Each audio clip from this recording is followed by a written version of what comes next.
But so that gets us to tonight's main event, which is they want your kids. Tho Disney and drag queen story out. Now again, first and foremost, this is not about the gay community. This is not at all. This is about trying to prey upon children. And we're going to get into what the motivations are. We're going to get some of the history of that. But again, this is not about gay couples wanting to get married and living their own life.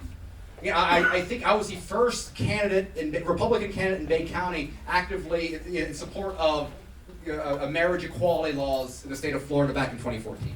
And my opinion on that hasn't changed.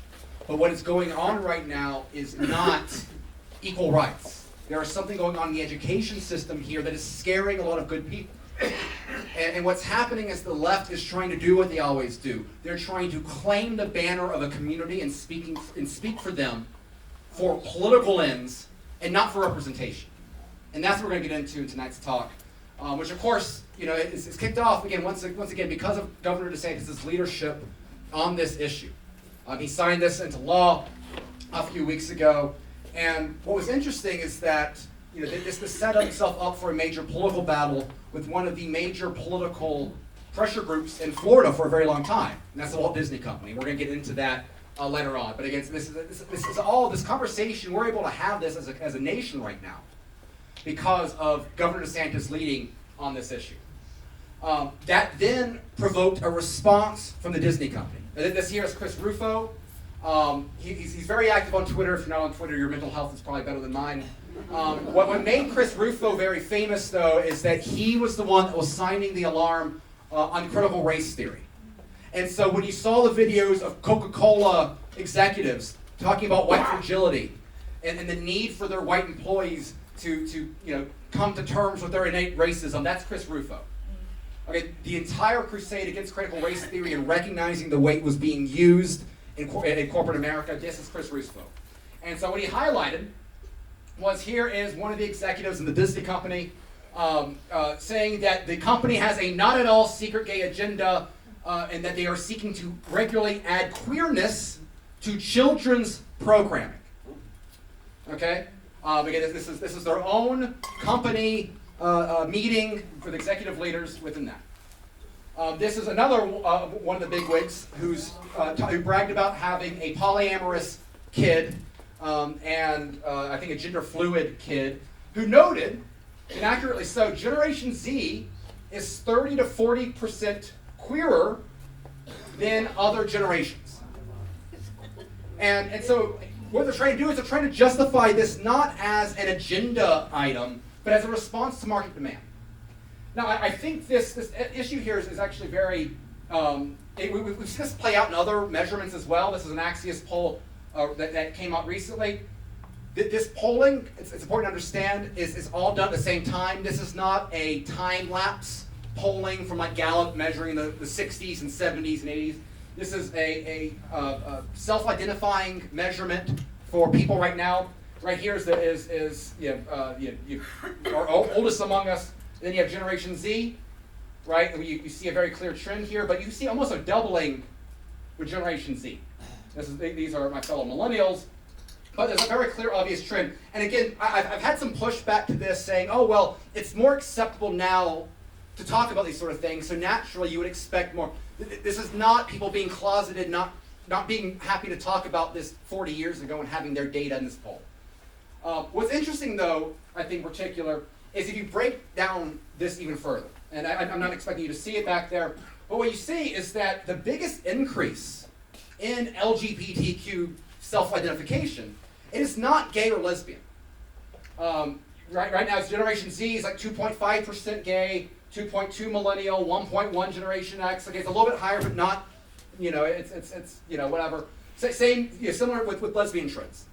So when we think about traditional, homosexuality, the gay couple that wants to get married, we're not seeing a massive increase in gay or lesbian individuals, right? And that makes sense, right? If you have a larger concern, that kind of follows what you would, this is not out of the norm. What you have though here is bisexuality, is transgenderism.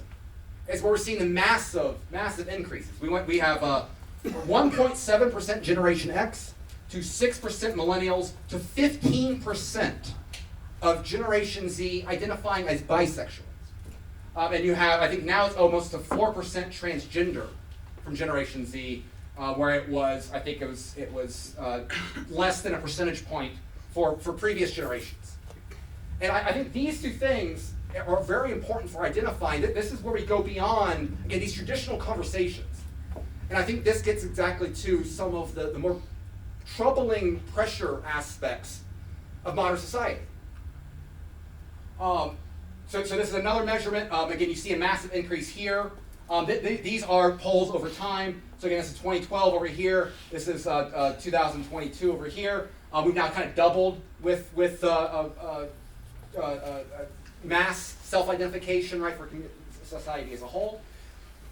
We now have the majority of people ages 18 to 29 that believe gender is not determined by sex, not determined by what you're born with, but rather identifying.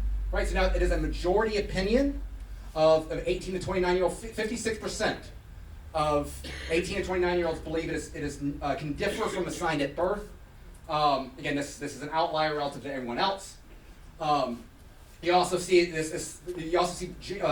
changes on the gender identification aspect across the board, but it's most prevalent here. Once again, 18 to 29-year-olds.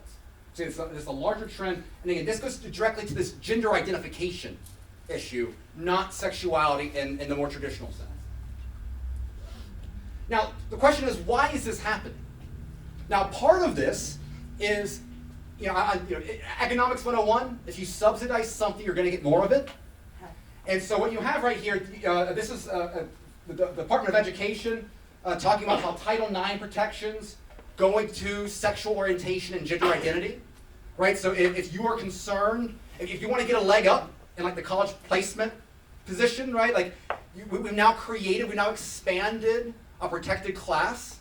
So there are benefits to navigating the intricacies of society if you can lump yourself into this broader LGBTQ plus, etc. Wait, I can get a scholarship if I'm bisexual? Right. I'll do it. And the great thing about being bisexual, you don't have, there's not a lot of commitment there, right? Like, that's the whole thing. You also have explicit financial subsidies. This is a California city, I can't remember the name off the top of my head, $900 per month if you are trans or non-binary as universal basic income.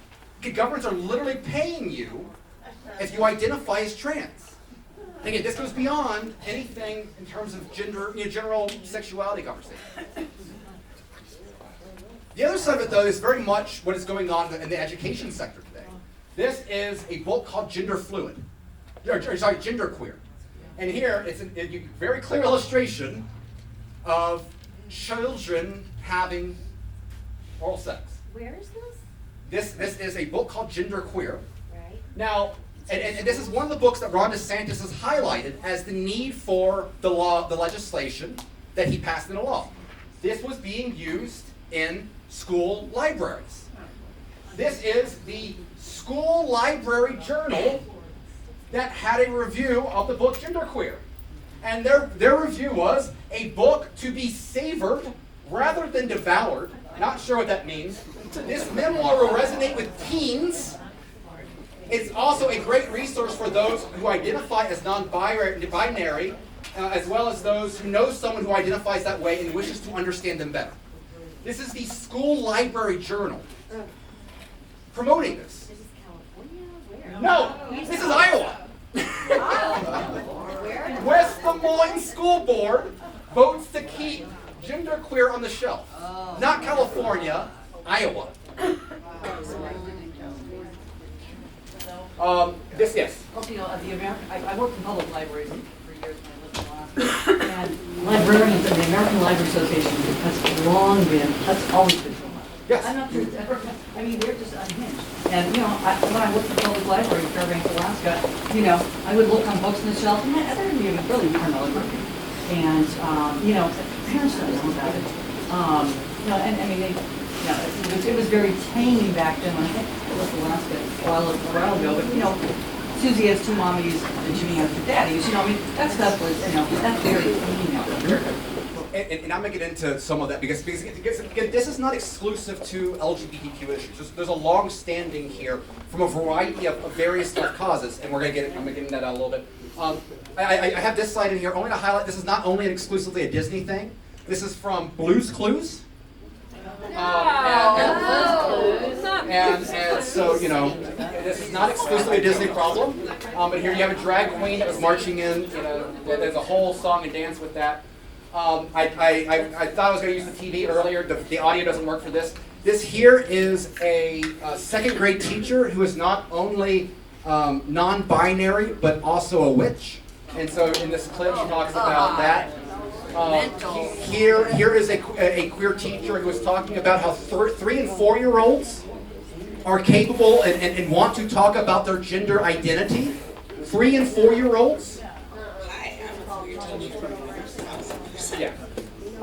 This is someone who was talking about how you had one girl, or there's 3 people in her preschool class. One of them said that asked if she was a girl. The other one said no, she is a boy, and the other one said no, she's a they. And she talked about how her favorite was the person that said she was a they. Right. So again, these are preschool, 1st, 2nd, 3rd grade schools.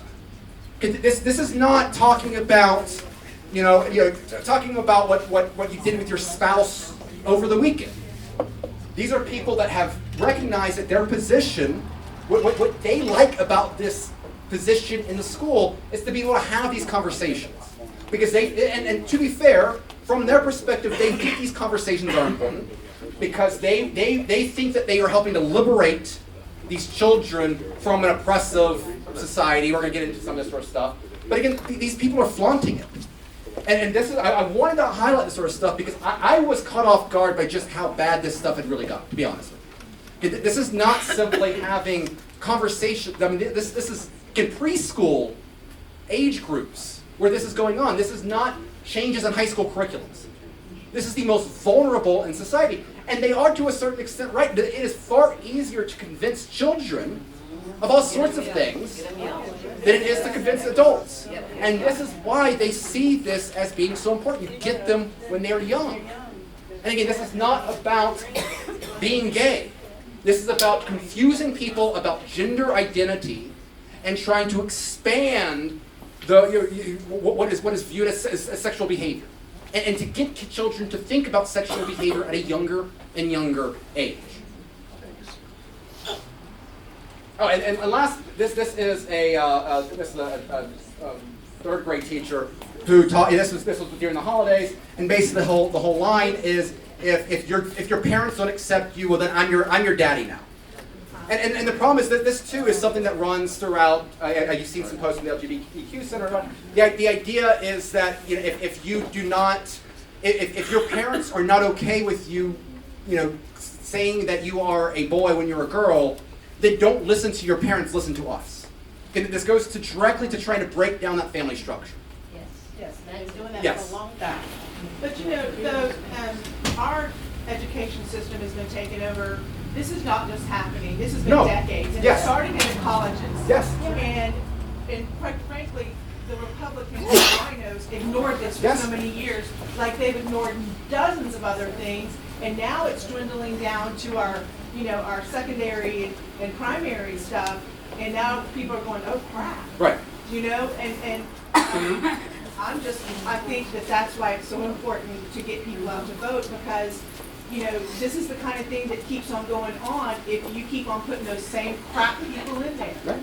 And again, this is even an issue in Bay County where Cherie Krim, who's the person that got us canceled, she is on, I'm getting clarification on whether she's still on the Bay District Schools Advisory Council, but as of last year she was. And so again, this is going on in a plus 43 county where this is still within the school board.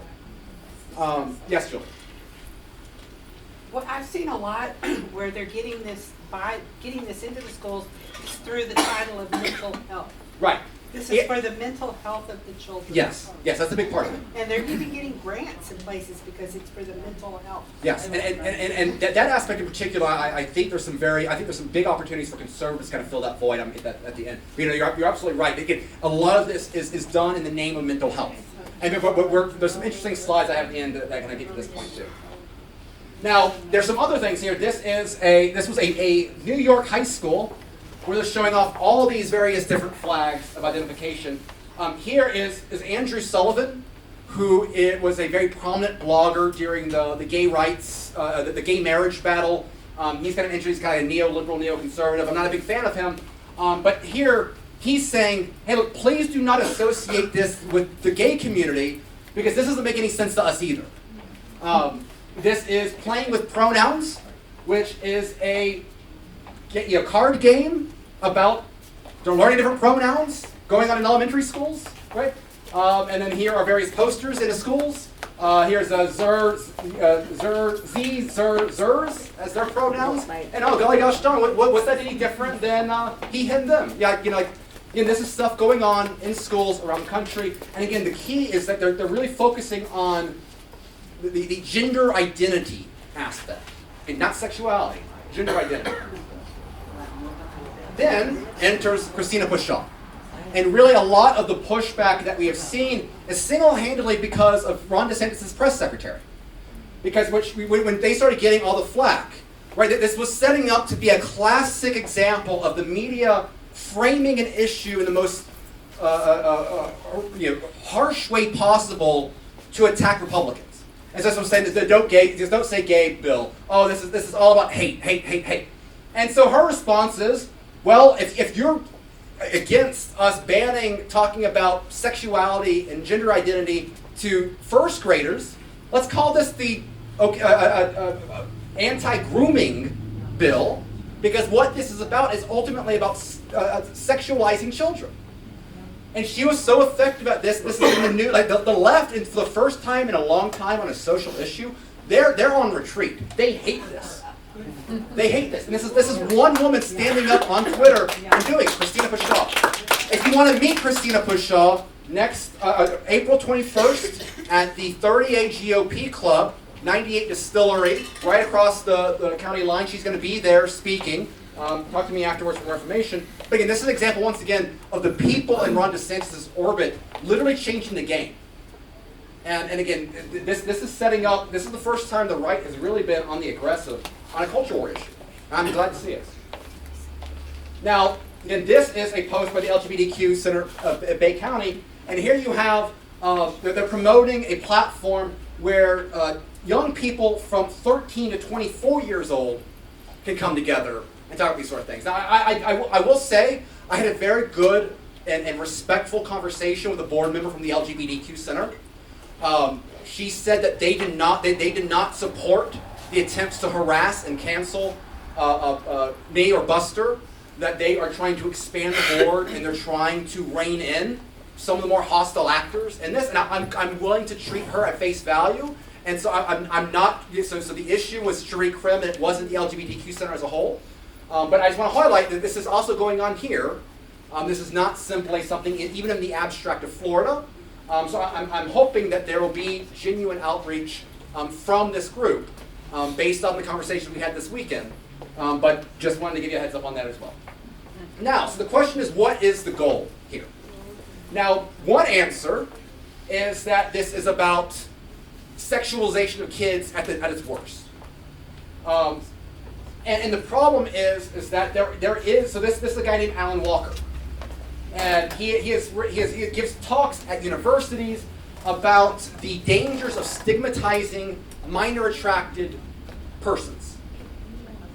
This is something that is within the conversation here. And ultimately what this comes down to, it's a form of liberalism where if you see liberalism at its core about self-determination and about the ability for you to dictate your life, then that can set oneself up for, you take that to the lowest level and you get to children can consent to things. And I think when you see the trans agenda in particular, where they're promoting children taking control in irreversible ways of their gender identity, we're getting closer to that. But I do not think that this is ultimately the main driver of this. If this was simply about pedophiles, then they would have a lot less support. And this, I think, would be much less of an issue. It's important to recognize that this is something out there and that the general framework here of consent can play into this. but I do not think this itself is the driving issue. The driving issue is something much more basic. It is long-standing views of the left to break down family structures because if you are individualized, you're easier to control. Now, there's various leftist thinkers that have expanded on some form of this. I want to highlight one that often gets overlooked. This is the Marquis de Sade. Now, the Marquis de Sade is a very interesting figure. This is a French revolutionary figure. If like, the history of conservatism, right, can kind of be birthed in opposition to the French Revolution in many ways.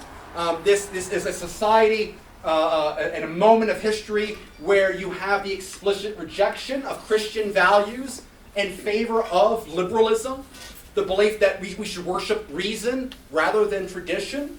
You literally had Robespierre on this big facade mountain becoming literally the embodiment of the god of reason, right?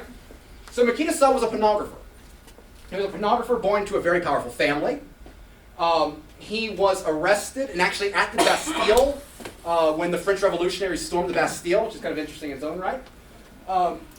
He was someone who was a completely kind of ignored figure throughout most of, until the 1900s. He's kind of rediscovered. One of his first books was a book called Juliet. And the entire story of the book was about a daughter being taken from her Catholic mother and shown and degraded and turned to love libertinism in ways that are very, very explicit and things not suitable for larger conversations. He has a multitude of these erotic books where it is a mix of sex scenes and then statements of political philosophy. He's kind of recognized, the defenders of him would say, oh, he is a proponent of absolute freedom, unrestrained by morality, religion, or law. So when we think about individuals in the Western tradition that were not simply not Christian, I mean, there's a lot of people that aren't Christian in terms of believers, but they basically operate with a Christian moral framework, right? Love thy neighbor. If you grow up in the West, you kind of have innate Christian values, even if whatever your religious views actually are. Nietzsche was an example of trying to create a moral framework that is divorced from Christian values. De Sade was trying to create a moral framework completely rejecting Christian values, and that leads to a very hedonistic, libertine sadism. Is derived from de Sade. He proposed, he was one of the first people to actually talk about the use of abortion on demand for population control and individual empowerment. So it wasn't until after de Sade where this conversations were being had openly. He also thought humans were no better than the animal kingdom, and therefore it made no sense to condemn things like rape and murder, because this is simply what goes on in society. And therefore, we're kind of propping up ourselves. We have too much respect for ourselves as creatures if we pretend that these things are not okay. That this is the morality of de Sade. And again, going directly to this hatred of the family, de Sade, this is from Erich von Knauk. It's a very Austrian name. I don't know if I've ever pronounced it correctly in my life. Brilliant thinker. He's got a book called Leftism Revisited, from de Sade to Mao. But his quote here, I think, is a good one. De Sade's hatred of the family also took other forms. He insisted that any society based on fraternity should make incest mandatory between brothers and sisters. Promiscuity will naturally end the concept of fatherhood, which rests on man's ability to identify children as his own and act as a faith, etc. Motherhood will survive, and man has a fatherland, and this is sufficient. But that the family structure is a bulwark against freedom. Now, again, these views, these are not unique to de Sade. And so also the impact that de Sade had, again, he was eventually thrown in a mental institution by Napoleon, who I've become more fond of over time. So now there's like active discussions about, like, is de Sade actually a hero, right? This is Michael Foucault, who was a very influential French philosopher in the 60s. who was also a pedophile, probably some connection there, but again, very influential intellectual. And you think about the sexual revolution of the 60s, he was a big intellectual component of that. He was a big follower of Desaad. This is Salvador Dali, so the surrealists, so like the artistic community. These were all explicit followers of Desaad after his work was rediscovered in the early 1900s. And what you have now is the work of Desaad is no longer considered to be obscure, a horrific pornography, but is now considered within the Western tradition as classics. Something, pieces of work that should be seriously considered and studied. So we've seen this transition over time from a horrific pornographer to a scholar of respect. And Desaad is actually considered, he is a celebrated figure intellectually now. But again, this is not simply limited to the French liberals and the French left. This is Karl Marx, who talked about the need to abolish the family because they saw the family as a structure of the bourgeoisie, and that therefore, if we want to unleash and end the exploitation of children, we must also end the structure of the family itself, and because like this will end up, we have too much loyalty to our blood. And that can erode class consciousness, right? And so again, if your framework is to remodel and remake society in a completely new and revolutionary framework, you must destroy the family to get individuals to act in a way that they're not used to doing.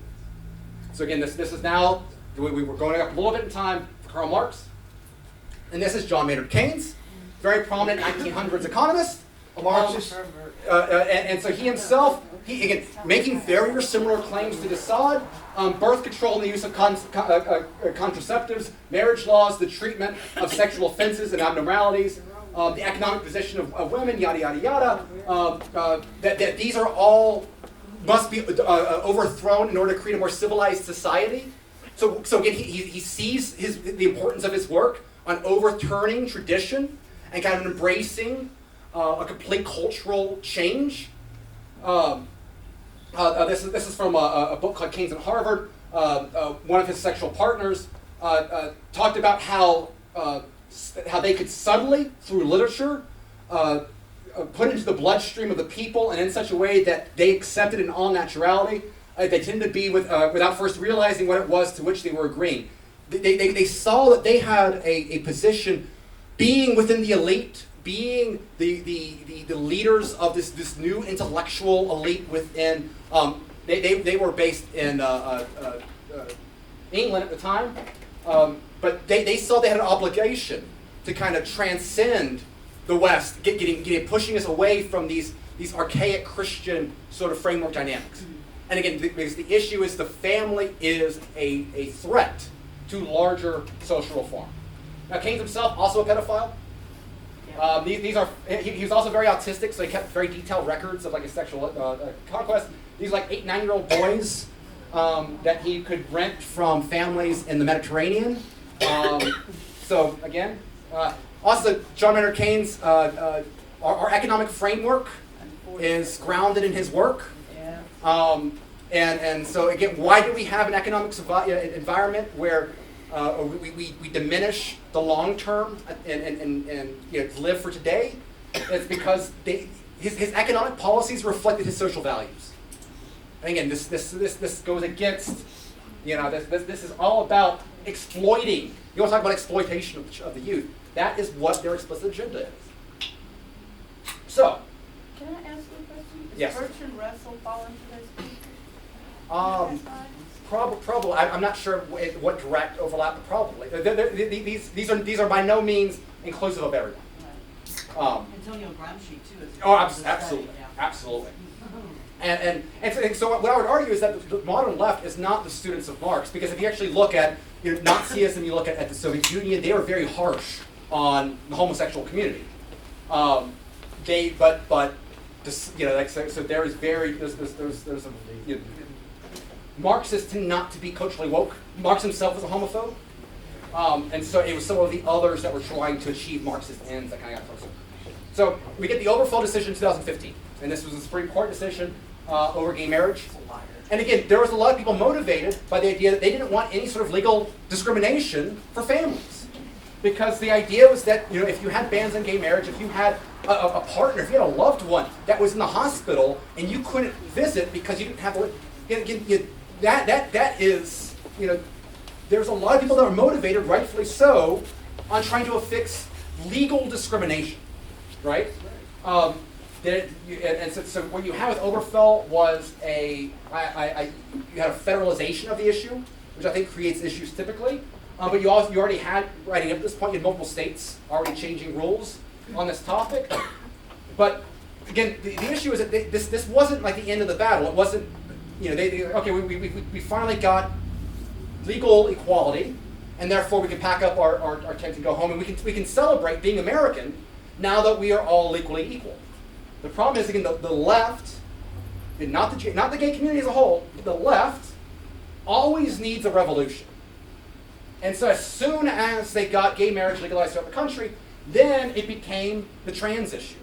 Then it became Black Lives Matter. Then it became, they always need a new civil rights battle for the time. That is their goal.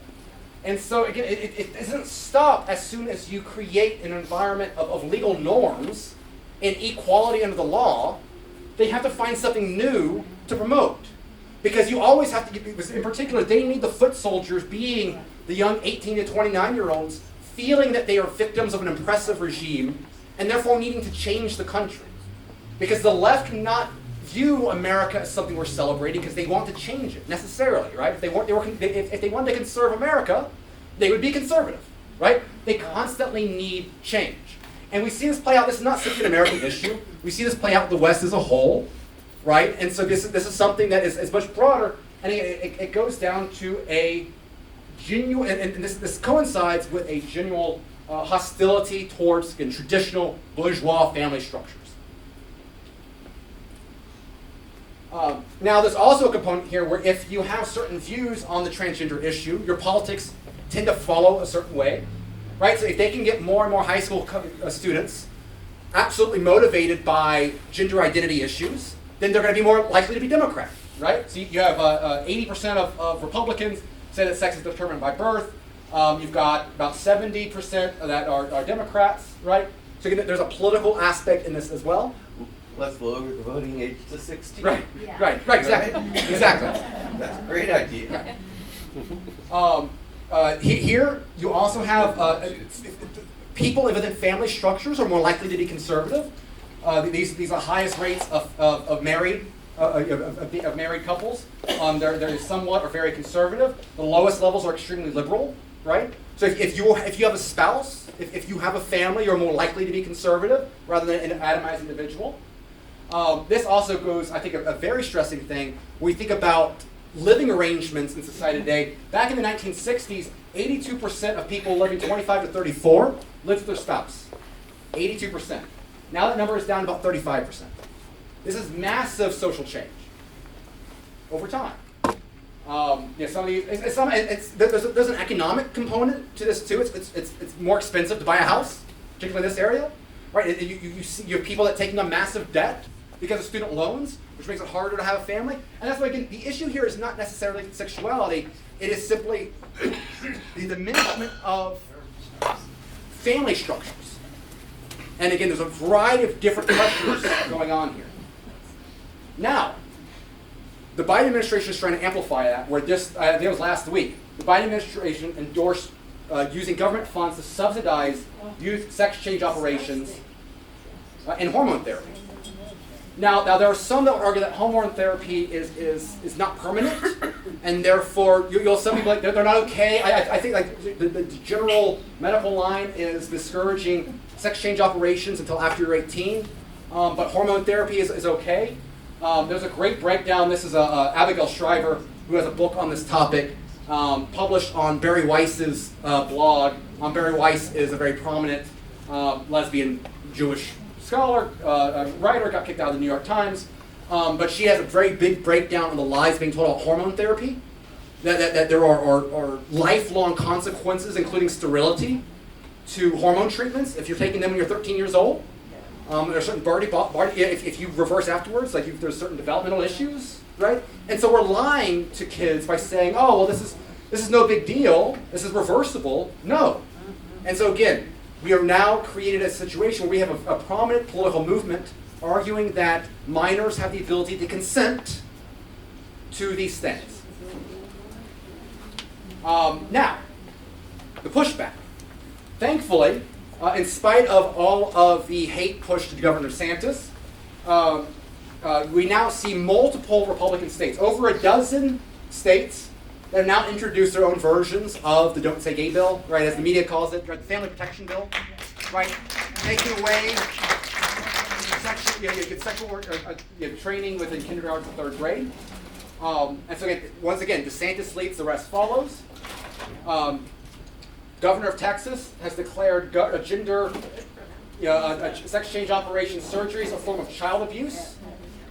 Alabama banned this last week as well. I think you're going to end up seeing action in Tallahassee on this next year. Anthony Sabatini filed legislation on this issue. It did not get passed because leadership was not going to do anything Anthony Sabatini didn't want it done. So that just shows where Chris Rawls' priority is. He'd rather spite Anthony Sabatini than protect children. And of course, we've seen it play out, obviously, with the conversations about athletics. This is something that I find interesting too, though. This is percent of high school students feeling persistently sad or hopeless. Because the argument is that we need these very aggressive manners in order to protect the mental health of the LGBTQ students. The problem is what we see is that the mental health of self-identifying LGBTQ students has never been worse. That's right. This is now up to, this was in the 60s, it's now in the 70s over the course of 5 years. Now, we have a larger societal issue here because all of our kids are feeling these issues. Maybe COVID plays a role in this, maybe lockdowns play a role in this, but we see a very steady issue here. And so there's something, if the goal is, again, there's something to be said about creating welcoming environments so that people don't feel discriminated against. And there's a lot of people that I think motivated in the right ways. No one should be bullied. No one should be hated for living life as they want. Like that's not what any of us want. But it's not working. And so what we're doing is we're subsidizing life-altering surgeries and treatments, and it's not having even the arguable justification, which is mental health improvements. So again, there's something wrong, very wrong here. Now, what's interesting is that once people actually see the language of the bill is actually supported not only by the majority of the state of Florida, but the majority of Democrats, when read the language of the bill, supported Governor DeSantis' bill. I think and so what it shows is that actually taking on this issue was a winning issue. This is motivating more than talking about tax cuts does. And I love me some tax cuts, don't get me wrong, but this is something that you have families genuinely concerned about this, and it's motivating them. Particularly, I think you're going to end up seeing Hispanic families are not particularly interested in having their tax dollars going to help subsidizing sex change operations for their kids. Now, what can be done? Yes. Why was the bill only to third graders? It was the way I think it was kind of it was the way the legislator wrote it. I think they're trying to take the low-hanging fruit. I think there's more that can be done in some of these issues as well. But again, this is like the lowest common denominator. This is the lowest hanging fruit. But that was designed by who introduced the bill, with it being that low. I think it also, like you said, low-hanging fruit. Anybody that's against it, it makes them an easy target to go after. And that has been something that, again, it's been very interesting to see them going from an attack position to being in the defense on this issue. So I guess it's been interesting to see on that. Now, the other side, though, is that this shows what can be done to some degrees on the government level, right? Here you have the state of the state of Florida changing the operations of Florida schools, but of course we then have also the Disney issue, and we have this issue of corporate America, prioritizing an agenda not being driven by profit and loss, right? And there's a lot of factors in that. We talked about some of them in roundtables in the past, but one thing to recognize is that there is a lot of government subsidies that Disney has enjoyed over the years. It has been one of the savviest countries or companies in terms of picking up government subsidies. I've tried to find some more updated information. 2014, they were the 8th most subsidized corporate company in the United States. A mix of, it was largely state subsidies from both Florida and California. But again, we are, government funds have been subsidizing Disney's operations. Matt Gaetz had this great quote a few years ago when, so Orlando, there's taxes that are placed on hotels. Disney and Universal hotels don't have the same tax treatment that other hotels in Orlando have. Because Disney doesn't want it that way. Disney wants it that way. And so as Matt Gaetz said, there's a saying in Tallahassee that your bill is dead if it has a rodent problem. Referring to Walt Disney's vast influence in Florida politics. And he was describing a bill that he had that it ended up only affecting hotels in the Panhandle, not statewide, because that was going to affirm that that's what Disney wanted. So again, he was just identifying, just the amount of pressure that Disney's had in the legislature.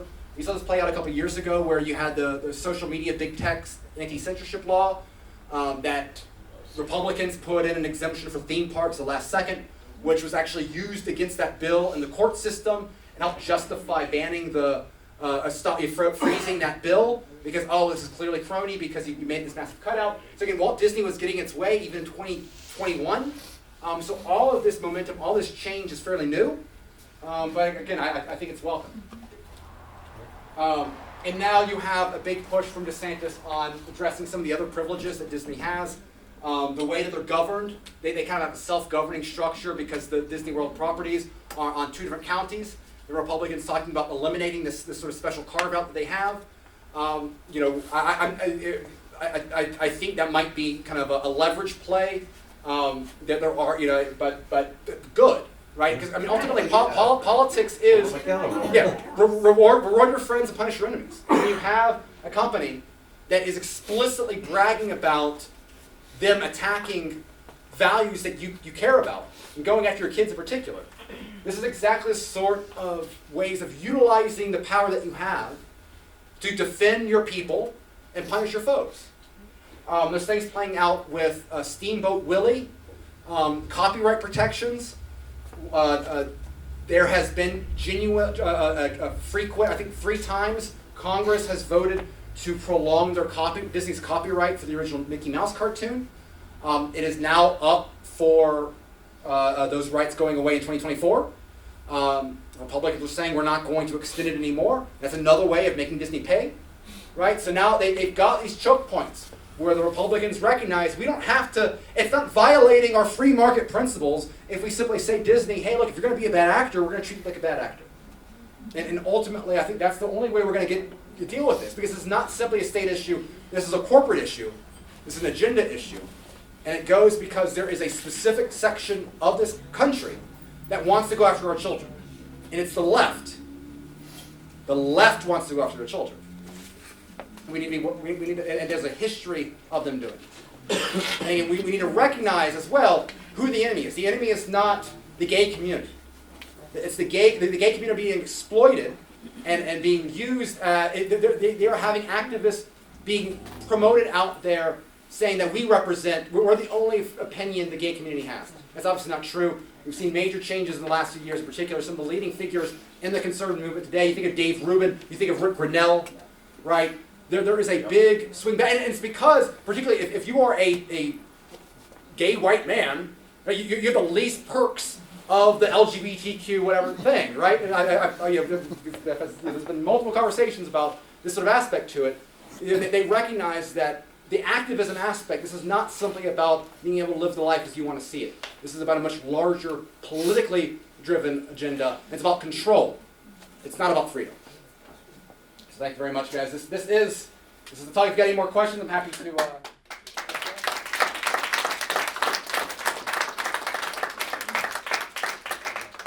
So I have 2 questions. Number 1, do you know of anything going on here locally, like what we talked about tonight, with the instruction in school, anything going on here, or might be going on So here? a few years ago, for the first time, Equality Florida was brought into Bay District schools for diversity training. I got the slides for that. It was basically a watered down version of critical theory. It wasn't critical race theory per se because it wasn't racial focused. It was, but the entire idea being that if you are a white male cisgender straight Christian teacher, you are necessarily sexist, you're necessarily racist, you're necessarily transphobic, you're necessarily homophobic, right? Because of your own sort of privileges. That was going on within Bay District schools in a plus 43 Trump area. This is one area where I'd really love to see, you got like the log cabin Republicans, which do a lot of work in terms of organizing gay conservative groups. I think there's a huge opportunity for a group like the log cabin Republicans to do their own sort of diversity training that isn't crazy leftist, because a lot of these, I know if you talk to Bill Husfeldt, for example, he will say the reason why he felt that he had to do this is because he was afraid of a lawsuit and that there were legal challenges that were in play, and therefore it's easier to have this training rather than to get sued. And if you have to worry about the budget of the school board and the legal costs that come in a lawsuit, well, let's just go ahead and bite the bullet. I know there's an issue with Arnold High School about a trans student whose parents are not okay with their student being able to use individual bathrooms. They want their child to go to the other, their identified sex bathrooms, which tells me that the priority there is less the protection of their kid than a larger agenda. But again, the fear there is lawsuits, which people will have to pay for. And so I think that if you actually, I think one area where conservatives can kind of fill that void is create our own training that can allow them to check that sort of bureaucratic box, and that creating parallel institutions as means of defense. And so that's something but yes, that is something that is the last couple of years going on. And of course now you had you have the communications director for Bill Husfeldt, who I believe is the highest paid communications director in the school board, school communications director in the Panhandle of the state of Florida, who has her pronouns proudly displayed in the email of her school thing. So again, there's an agenda here where they're trying to promote views that they know are against what your average Bay County resident wants. And again, if you're doing that in San Francisco, I don't care. Right. Live real life over there. This is Bay County, and the issue is when we got people that our tax dollars are going for that proudly and boastfully stick their finger in our eye, and that's what's going on here. It's its own form of tolerance. And I know you got one more question. I'll get to you too. Wasn't Jay Trumbull, isn't his political pockets lined with Disney money? Oh, yeah. And what has he said about any of this lately? Has he said anything? Because I haven't seen anything. I don't know if Jay said anything about anything the last year. Yes, one of his biggest donors is the Disney Corporation and Voices of Florida Business, which is a broader PAC. Chris Sproul's, so he raised, I think, $130,000 from Disney in his PACs for his $1 million super PAC that he has. Chris Sproul's has raised $250,000 from these same companies. And again, that has had a direct role in the way some legislation has been handled. Jay Trumbull's also taken FPL money. That's a whole other thing from our talk earlier. But yes, this is an issue. You have Republicans that can be bought for $100,000 of Disney cash, and then they now have a rat problem. And again, and what you have is you're starting to see now Matt Gaetz has made a big deal about Republicans not taking corporate PAC money. I would like to see Florida Republicans saying we're not going to accept Disney money going forward, because we know that this is a proven and well-documented, well-understood issue in Florida politics. And so we need Republicans to have some skin in the game too by not taking their cash on these issues. Yeah. I personally have tried to contact Jay Trumbull on several occasions to no kidding talk about issues such as FPL, and never get a response back from him. Wow. And I'm not saying I'm special, but being a municipal commissioner, you would think he'd at least give me a response. Right. I can't even get a response. I know his office manager. He's clocked out, so. No response. Nobody. George Gaynor. None of them was. Yes. I wanted to say that I did call Husfeldt about that issue with the communications person. He called me back and he said it was like a year old. That post is like a year old, but then he said he didn't approve of it, And they told me that he had to be careful, and his reason is because of federal money, and the federales are pushing this agenda, and he's afraid to say too much about it because he's afraid they're gonna cut off our money. Yeah, no, this is a big way of the way that they've been able to use these things. And this is why we have to be on the lookout when it comes to federal grants for police funding. Where else is he gonna Right? get the money? It comes from our schools. Anytime the feds have money on the line, they've been using this to for their. And the problem is too is that last year there was an issue dealing with whether gender identity was protected within pre-existing civil rights law, and the Supreme Court ruled that it was within that. So you now, once again, that kind of goes to one of the slides earlier, you that blanketing of federal protections. Unfortunately, my favorite Trump Supreme Court Justice, Gorsuch, was on the majority side in getting that through. And so again, this is where we have the federal government expanding protected classes to promote a political agenda, which then goes directly to institutions that rely upon that money. And so again, that's an issue within the school system. There's ways that it affects police departments, things like that. So it's another area we be vigilant on. But we also, I think there's something said though about fighting back. Like if we're not going, if we don't have the Bay District School in a plus 43 Trump territory willing to take these stands, then who is? Right. We've got to be the front line because we can't ask we can't ask more moderate areas to be doing this. We can't ask Orlando to do this if we can't do it. Yes, Julie. On the lines of that, of what we can do, there is a group called Moms for Liberty, and we are starting a Bay County chapter, and they're a nationwide, nonpartisan. They started here in Florida. Started with a lady who was on the Orlando school board, and she started seeing what was happening, was unable to make any difference as a school board member, and resigned from her position as school board and started this. She was seeing the CRT, she was seeing the sexual identity things in the schools, and she was getting nowhere as a school board member. So she started this organization. It is growing by leaps and bounds. I think it's in 38 states now. Walton County already has an established chapter. We are starting one right now. Janet Pattison has volunteered to be the chairman. I'm vice chairman. Michelle Rogers is treasurer. And Thursday we have our interview to finally get our charter. So if you're anyone, it can be dads for liberty too. It does not have to be moms. But some of the things, like we went to the school board meeting today. We will be monitoring all school board meetings. We will be reading curriculum. So if you're part of it, because the Moms for Liberty guides you through it, because we have a right to go in there and ask for the curriculum.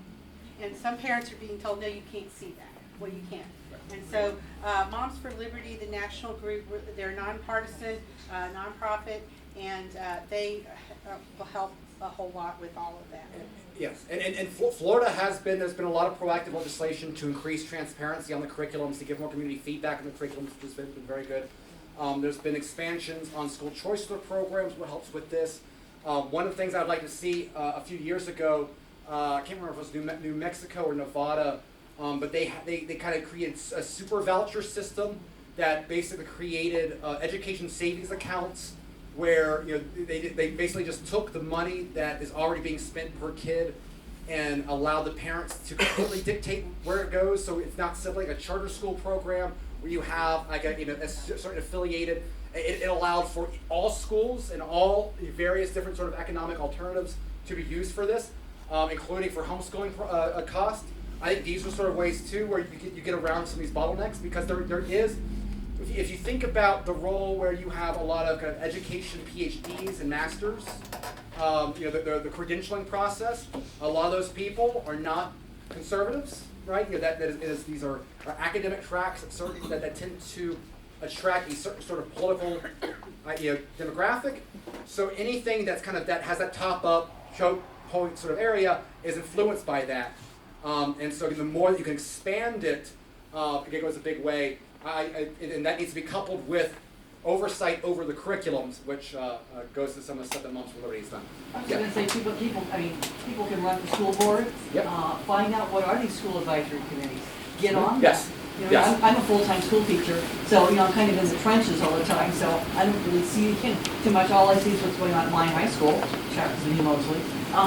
And so far, I certainly noticed a change in the students. You see the gender fluidity grows rapidly every year. You know, just in the, I think it's my 12th year there. And wow, I mean, it's just a change over 12 years. More and more, you know, girls want to be called by, you know, boys' names and vice versa. So.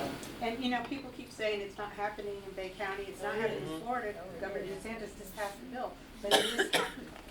And, well, we're just starting, we're gonna meet the first Monday of, each month in the evening at 5:30. And if anyone wants to give me their email, I will pass it to Janet so she can put you in the email group.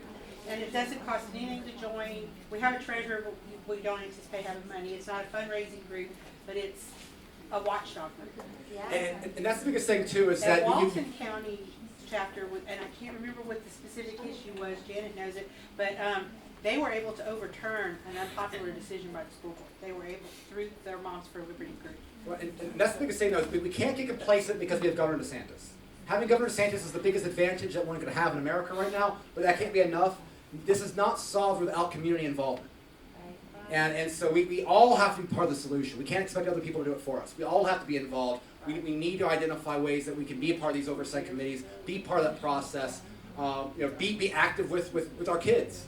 And that's a big part of. And I'm a retired educator of 32 years, and you know, I know in my classroom none of this would be going on, but that doesn't mean the classroom next door, even if we've been told not to. You saw some of those individual teachers on there that are proud to get out there and say, I'm telling my kindergartners this.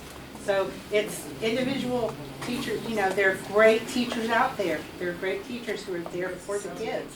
But then we've got some, you know, that we don't know what's really going on in that classroom. So. That being said, we were kind of running late, so again, thank you guys all for coming out.